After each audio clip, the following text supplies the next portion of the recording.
Justin Baltazar at Pampanga Giant Lanterns tinalong Bacoor Strikers at silang 2023 MPBL National Champion.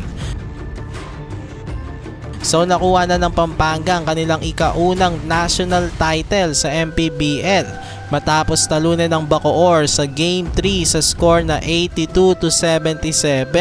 Hindi man lang nakaisang Bacoor sa kanila, na-sweep sila ng Pampanga. Actually, lahat ng nakalaban ngayon sa playoffs ng Pampanga mula quarterfinals isinuwip lamang nila.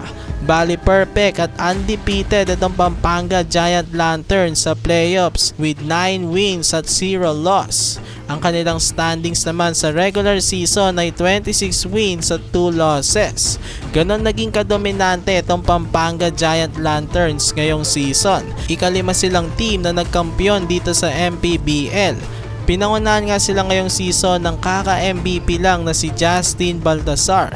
Grabe ang naging performance nito sa regular season at sa playoffs. Hindi naman nakakagulat ito dahil alam naman natin kung gaano kagaling itong si Baltazar. Hinakot na niya halos lahat ng awards dito sa MPBL. Siya rin ang finals MVP.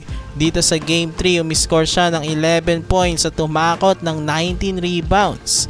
What a season para kay Balti at sa Pampanga.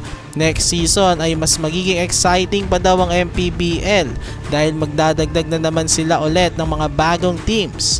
Patuloy nga daw nila pagagandahin ang development ng liga para sa future ay mas marami pa lalong tumutok na mga fans sa kanila. Alam naman natin na nasa PBA pa rin ang best of the best sa Pilipinas. Pero kapag nakahabol ang MPBL sa talent level ng PBA, posible natutukan na rin sila ng gusto ng mga fans. So yan lang naman ang ating video. Maraming salamat sa inyong panonood. Please like, share, and subscribe.